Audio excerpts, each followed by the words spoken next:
Bom dia a todos e a todas. Eu queria inicialmente cumprimentar meus companheiros de jornada, o Dr. Godoy, o colega Dinarte, os colegas professores que estão vindo e todos aqueles que estão participando dessa importante iniciativa de não só criar um fórum metropolitano de discussão e diálogo de prevenção e monitoramento das violências, mas também de fazê-lo funcionar. E aqui está uma prova disso, né? Que o fórum está funcionando a pleno vapor. Então, parabéns pela iniciativa. Particularmente, mais outros seminários virão, né, Dr. Godoy? E certamente essa é uma das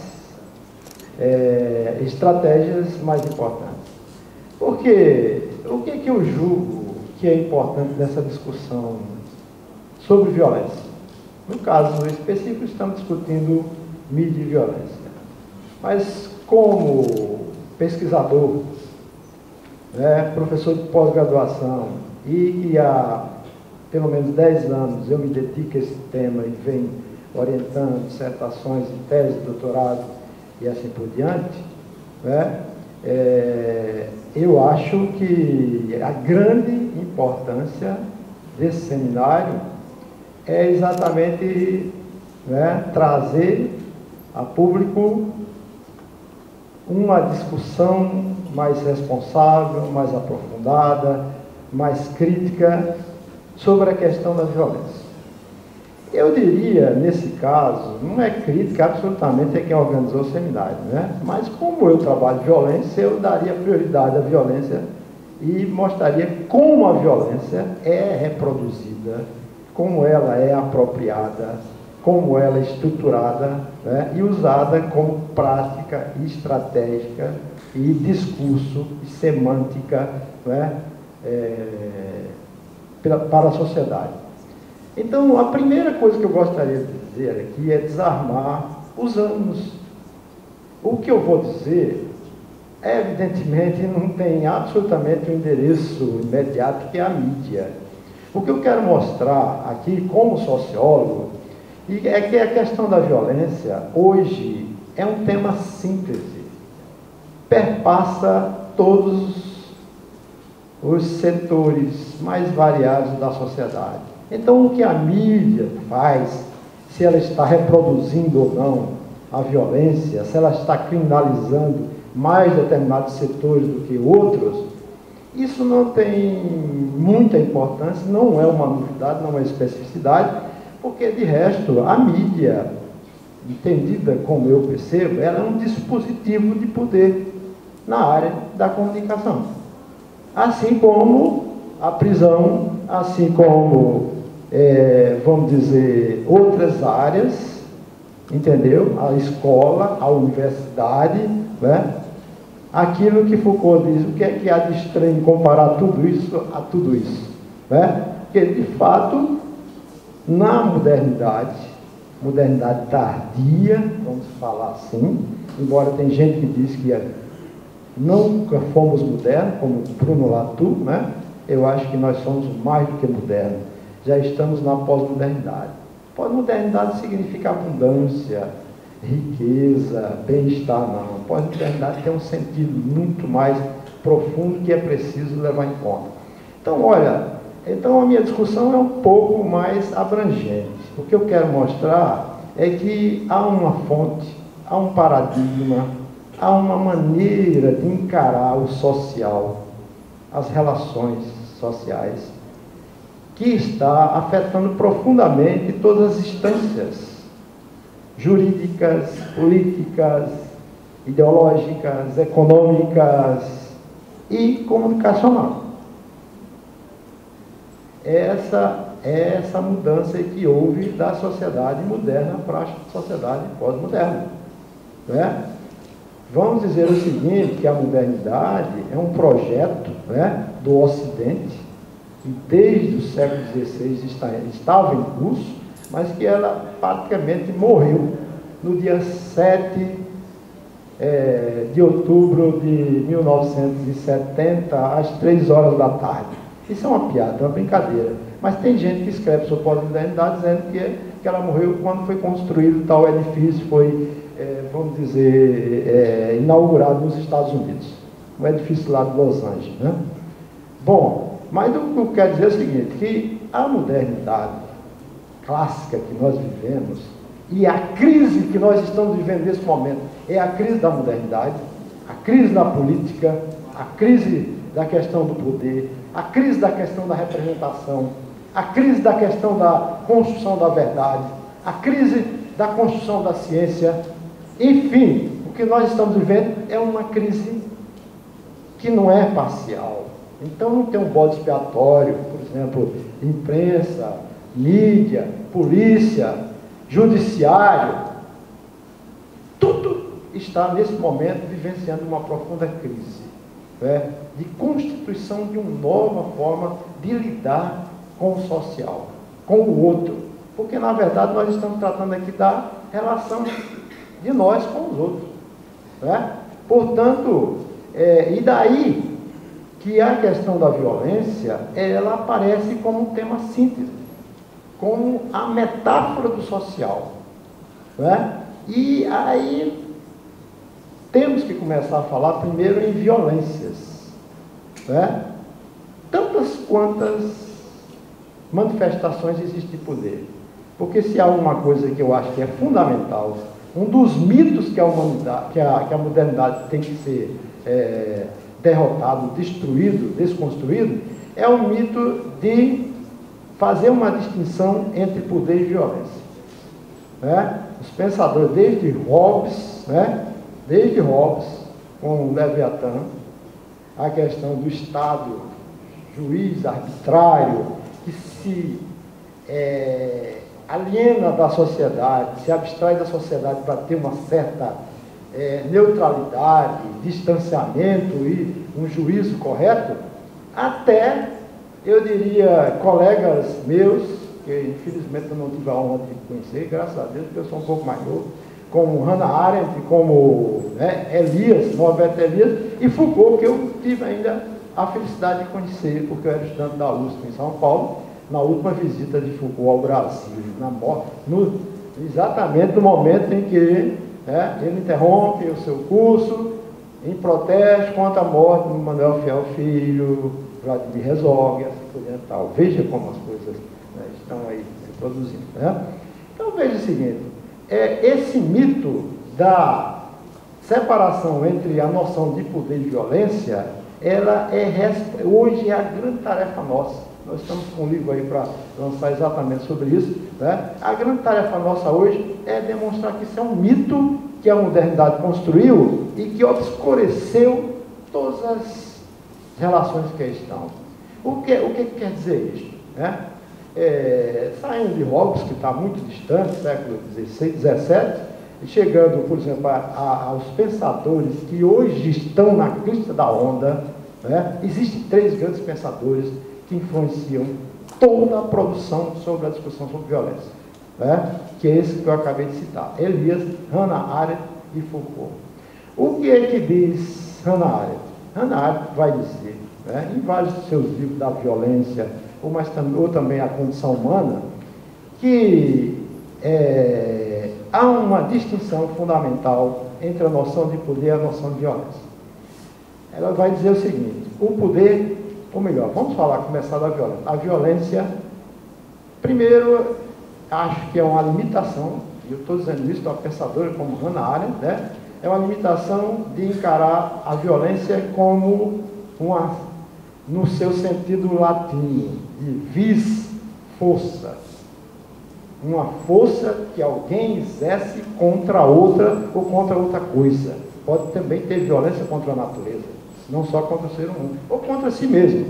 Mas essa noção de violência como uma força física que atua destruindo o outro, ou os outros, ela perdurou, né, ao longo da modernidade. Só agora com os pós-modernos e os pós-estruturalistas, sobretudo Foucault e outros que Garland, Vaquant, Bauman, grandes pensadores da atualidade, é que ela tem sido realmente criticada e desconstruída.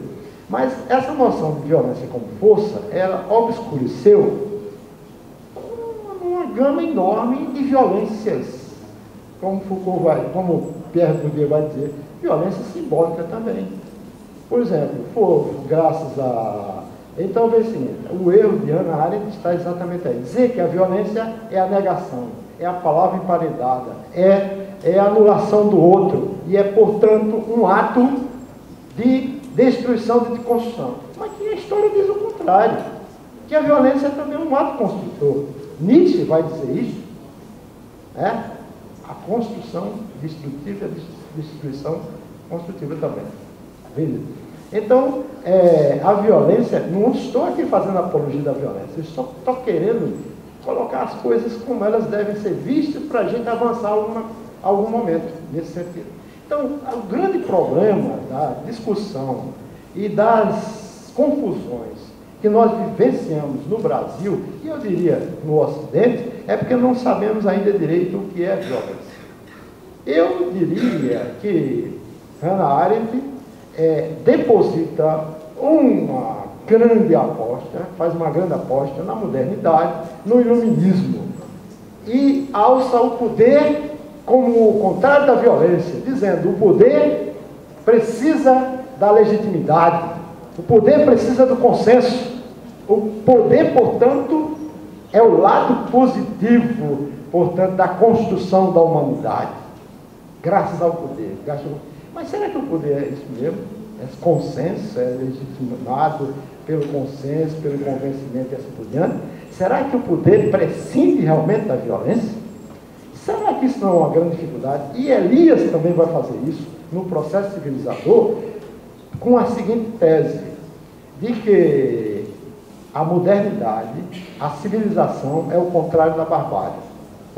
No momento que você entra num processo de civilização, de autocontrole, de mudança de valores e assim por diante, e começa a valorizar o espaço público e assim, você está diminuindo o processo de violência. Então haveria, na visão de Elias, de que civilização igual a política ou a poder e, portanto, contrária à violência.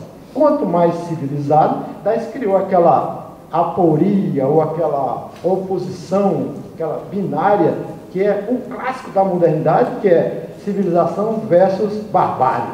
A civilização é o poder, é o consenso, é o diálogo, é o convencimento, que constrói, portanto, uma sociedade democrática. Democracia é civilização, e é poder e civilização, enquanto que a violência é barbárie, para os povos atrasados, primitivos e assim por diante.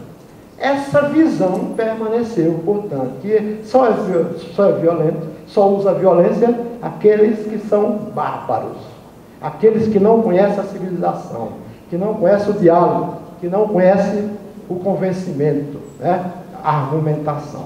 A palavra, portanto, é da ordem da civilização. E a do poder, a violência é o silêncio, é a eliminação do outro. Bom, Elias fez isso. Aí vem um sujeito chamado Foucault, desde 75, quando foi publicado um livro importante, talvez um dos livros mais importantes do século XX, que é Vigiar e Punir, História da Violência nas Prisões, e temos uma outra referência, um princípio de discussão.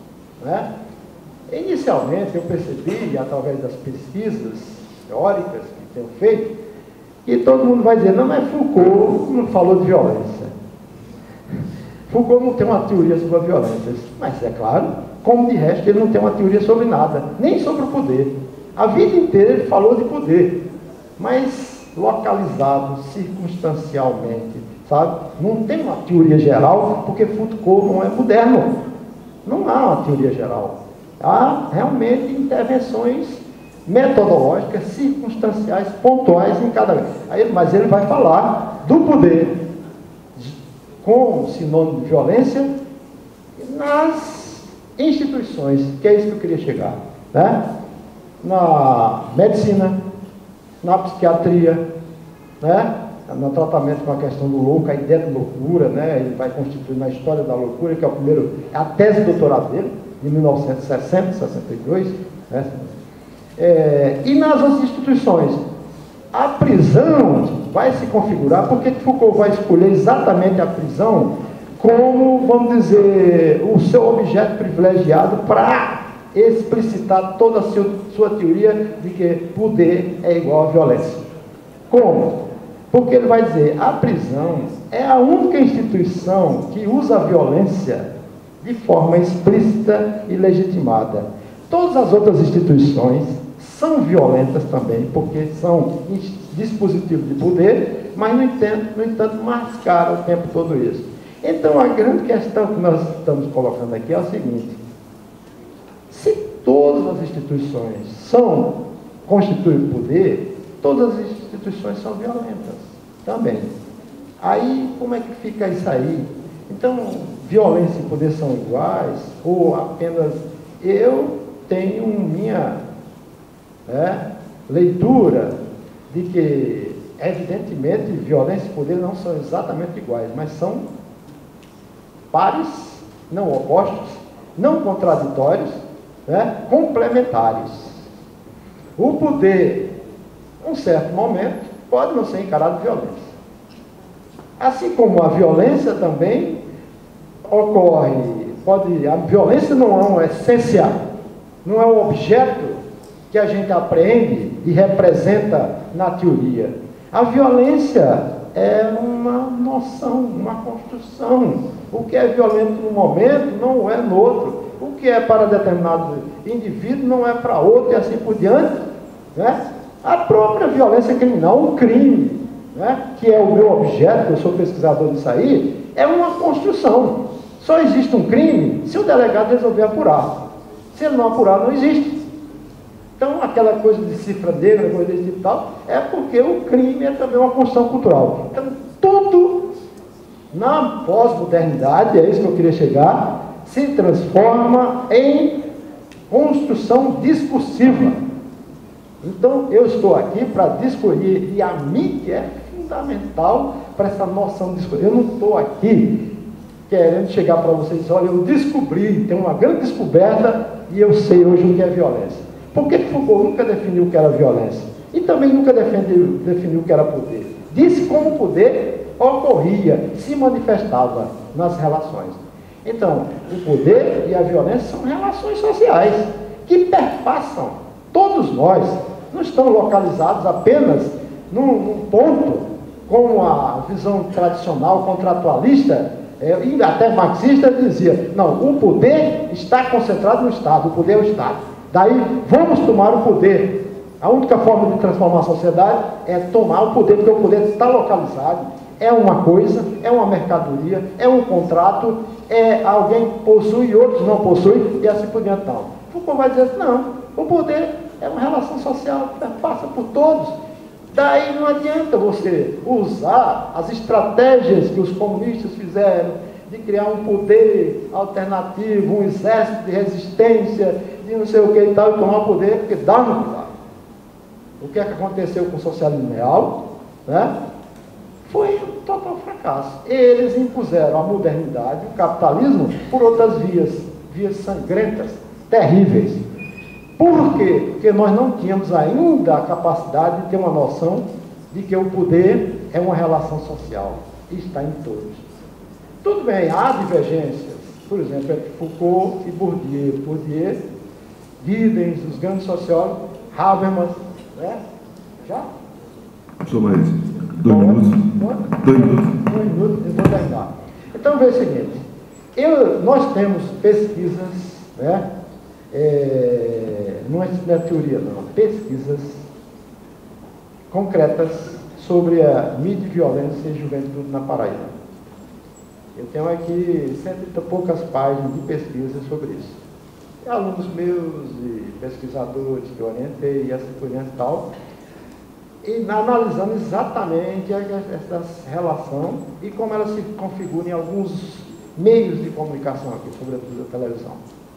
E as conclusões que essas pesquisas chegaram, não estou nomeando absolutamente o programa, não é o seguinte, não é uma questão de programa, é uma questão de entendimento do que tem que ser feito nesse momento. Como é que você pode combater a violência que se tornou realmente essa coisa que invadiu todos os espaços e tal? Como é que você pode combater? Aí, a divergência, porque se você tiver um entendimento que a violência é uma construção, né? E dizer o seguinte, não, a violência certamente ela é estrutural, né? Ela está incrustada na sociedade. E violência todos cometem. Eu acho que um juiz, né? Né? Vamos dizer assim, não sei lá, um juiz, né, que resolve prender o sujeito por uma mera denúncia de uma delação premiada, coisa desse tipo e tal, prender, julgar e condenar. Se isso não for violência, eu desisto de tudo que eu escrevi, de tudo que eu estudei nessa vida, e vou fazer outra coisa na minha vida. Obrigado.